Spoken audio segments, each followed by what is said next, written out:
Hello friends, कैसे हो? तो जैसा कि अपन लोगों ने इस सीरीज के लास्ट चैप्टर में देखा था, जोसेफ जैगर से कहता है मुझे लगता है कि ब्लेड आगे जाकर हेड रेड की लंबी चेन को बड़ी आसानी से तोड़ देगा। अब आगे सीन कट होकर हमें जेमिना को दिखाया जाता है जो कुछ कपड़े लेकर ब्लेड के रूम की तरफ ही जा रही थी, लेकिन तभी ब्लेड के रूम से उसे कुछ अजीब आवाज सुनाई देने लग जाती है, जैसे कि कोई ब्लेड से बात कर रहा हो। फिर यह आवाजें सुनकर जेमिना जल्दी से ब्लेड को आवाज लगा देती है। इस पर ब्लेड दरवाजा खोलते हुए कहता है जेमिना क्या कुछ गड़बड़ है? इस पर जेमिना ब्लेड की तरफ देखकर अपने हाथ में से सारे कपड़े ब्लेड की ओर फेंक देती है। फिर ब्लेड हैरान होते हुए कहता है आखिर क्या हुआ? जेमिना जल्दी से दरवाजा बंद करते हुए कहती है क्या यहाँ पर कोई है, क्योंकि मुझे तुम्हारे रूम से किसी और की भी आवाज सुनाई दे रही थी। इसी के साथ हिचकिचाते हुए कहती है क्या तुम अभी भी गोस्ट या फिर किसी चीज के साथ बात करते हो? इस पर ब्लेड हिचकिचाते हुए कहता है नहीं, वो गोस्ट नहीं है। फिर जेमिना अपने मन में कहती है नहीं, मैंने किसी की तो आवाज सुनी थी। इसी के साथ वहां से जाते हुए कहती है अपना रूम चेंज करो। इस पर ब्लेड कहता है लेकिन कहाँ पर? जेमिना कहती है हॉलवे में चले जाओ। इसी के साथ अपने मन में कहती है इस समय तुम कौन हो ये कोई भी नहीं जान सकता। और ब्लेड से कहती है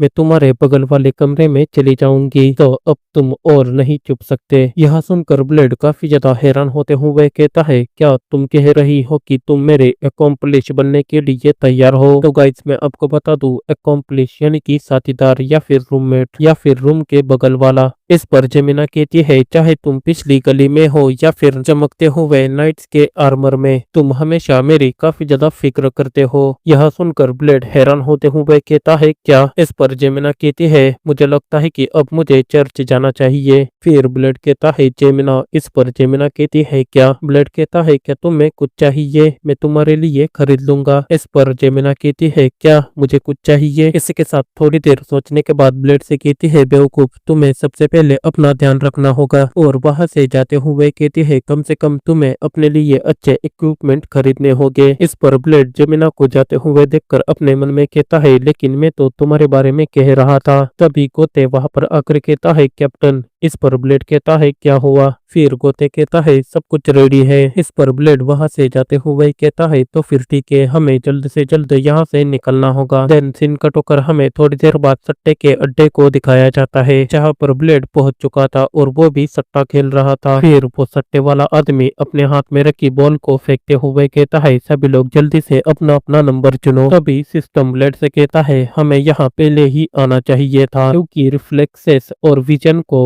ट्रेन करने के लिए ये सबसे बेहतर जगह है। इस पर ब्लेड अपने वर्ल्ड को एक्टिव करते हुए कहता है हाँ तुमने बिल्कुल सही कहा, मैंने नहीं सोचा था कि मैं अपने कॉम्बैक्ट टेक्निक का इस तरह से यूज कर सकता हूँ। अपने आईज पर फोकस करने की वजह से मुझे समय धीमा लग रहा है। इसी के साथ वो उस बॉल को देखकर हैरान होते हुए कहता है रुको वो बॉल तो। तभी सिस्टम ब्लेड से कहता है उस बॉल की मूवमेंट अचानक ही काफी ज्यादा बढ़ गई। फिर ब्लेड उस आदमी की तरफ देखकर मुस्कुराते हुए अपने मन में कहता है ऐसा लगता है कि यहाँ पर कोई चाल है। वैसे भी सट्टों के घरों में तो घोटाले होते ही रहते हैं। और उस आदमी की तरफ घूर कर देखने लग जाता है। इस पर वो आदमी ब्लेड की खतरनाक आंखों को देखकर काफी ज्यादा घबरा जाता है। फिर ब्लेड अपने ऑरा को अनलीश करते हुए कहता है कितनी अच्छी टाइमिंग है, वैसे भी मुझे लड़ाई शुरू करने के लिए सिर्फ एक रीजन की जरूरत थी। तभी वहाँ पर एक आदमी आकर कहता है सर ब्लेड क्या आप हमारे खेल को एंजॉय कर रहे हो? अगर आपने पहले बताया होता कि आप यहाँ पर आ रहे हो तो हम आपका अच्छे से स्वागत करते। इस पर ब्लेड कहता है तुम्हारे कहने का क्या मतलब है? क्या मुझे यहाँ पर आने के लिए तुम्हारी परमिशन की जरूरत है?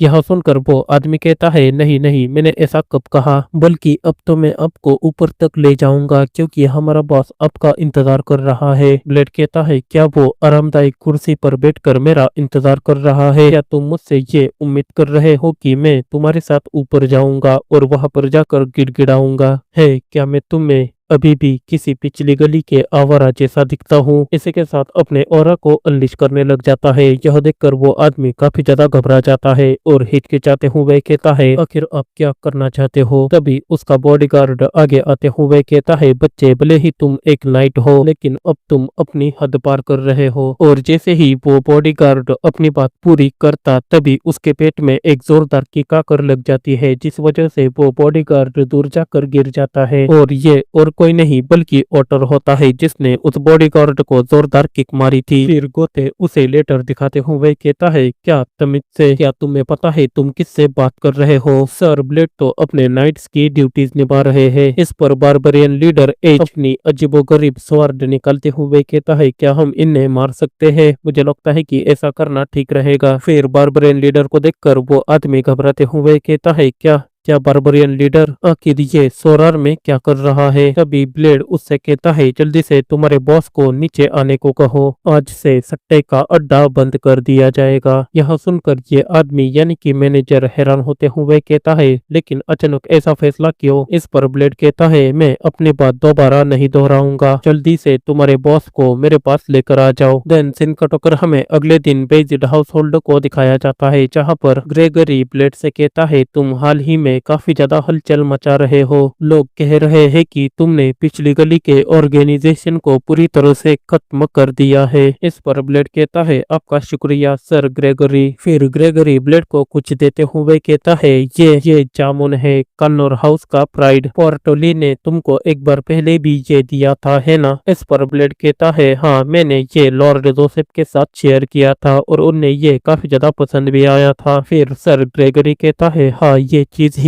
ऐसी है। इस पर ब्लेड कहता है, हाँ, मैं भी इसे पूरी तरह से एंजॉय करूंगा, लेकिन मुझे एक बात समझ नहीं आ रही है कि आपने मुझे ये क्यों दी? क्या आप मुझसे कुछ पूछना चाहते हो? फिर ग्रेगरी हिचकिचाते हुए कहता है, क्या मेरी रिश्वतखोरी पकड़ी गई? खैर, तुम्हारी टेरिटरी, क्योंकि अगर मैं पब्लिकली सामने आऊंगा तो सबको लगेगा कि मैं पर्सनल एजेंडा हूँ। इस पर ब्लेड कहता है, कोई बात नहीं, आप खुलकर बोल सकते हो। यह सुनकर ग्रेगरी कहता है, तो फिर ठीक है। उस आदमी का नाम ब्लैक बियर था और वो पिछली गली में मीट का व्यापार चलाता था, यानी कि मांस का व्यापार। उसके यहाँ किडनैपिंग के इंसिडेंट्स काफी ज्यादा हो चुके हैं और उस पर मुझे थोड़ा सा डाउट्स भी है। तो तुम्हारा क्या ख्याल है, क्या हम दोनों उसे मिलकर पकड़े? यह सुनकर ब्लेड हैरान होते हुए अपने मन में कहता है, तो पर्सनल एजेंडा से उनका यह मतलब था? अगर देखा जाए तो पूरे के पूरे पिछली गली को मैं खुद ही चला रहा हूँ और सर ग्रेगरी चाहते हैं कि वे मांस के व्यापार में पोर्टली का इन्फ्लुएंस बढ़ाए। हम दोनों जो चाहते हैं वो हासिल किया जा सकता है। ब्लैक बियर इसी के साथ वो सर ग्रेगरी से कहता है, तो फिर क्या ये सिर्फ एक चेतावनी है या फिर सब्जेक्शन? इस पर सर ग्रेगरी मुस्कुराते हुए कहता है, उस आदमी को चेतावनी देना बहुत नरमी से काम लेना होगा। फिर ब्लेड कहता है, परफेक्ट,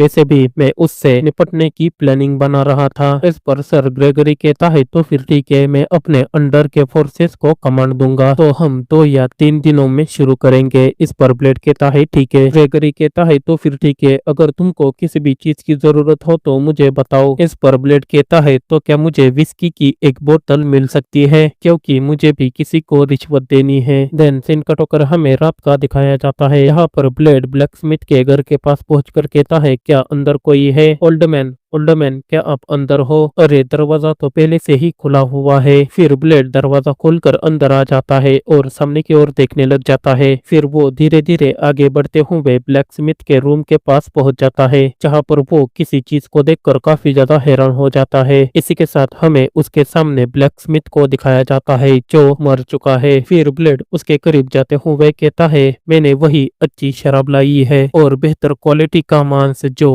आपसे प्रॉमिस किया था, लेकिन ऐसा लग रहा है कि मैं बहुत देर से आया हूँ। इसी के साथ अपनी टूटी हुई स्वॉर्ड को निकालते हुए कहता है, इस बार मैं नॉर्थ की बॉर्डर पर था। वो जगह बहुत ही ज्यादा खूबसूरत है और वहाँ के बर्फ के पहाड़ आसमान को छूते हैं और उन पहाड़ों के सामने फैले हैं एंडलेस सफेद मैदान। मैंने वहाँ पर व्हाइट ड्रैगन से फाइट की और ये स्वॉर्ड एंड तक मेरे साथ रही। मैं आपसे बहुत कुछ कहना चाहता हूँ, लेकिन अंत में यह एक सेंटेंस ही काफी है। इसी के साथ उस टूटी हुई स्वॉर्ड को ब्लैकस्मिथ के हाथों में थमा देता है और रोते हुए कहता है, मुझे बचाने के लिए आपका शुक्रिया। एक प्लेन स्वॉर्ड जो एक बूढ़े आदमी के सपनों से पैदा हुई और उसे एक लड़के के हाथों पूरा किया गया। वो स्वॉर्ड जो कभी हेवेंस की ओर लटकी हुई थी, फाइनली ओल्डमैन के पास फिर से वो लौट आई, किसी और की कंपैरिजन में और भी ज्यादा चमकती हुई। तो गाइस, इसी के साथ ये चैप्टर यहीं पर ही खत्म हो जाता है।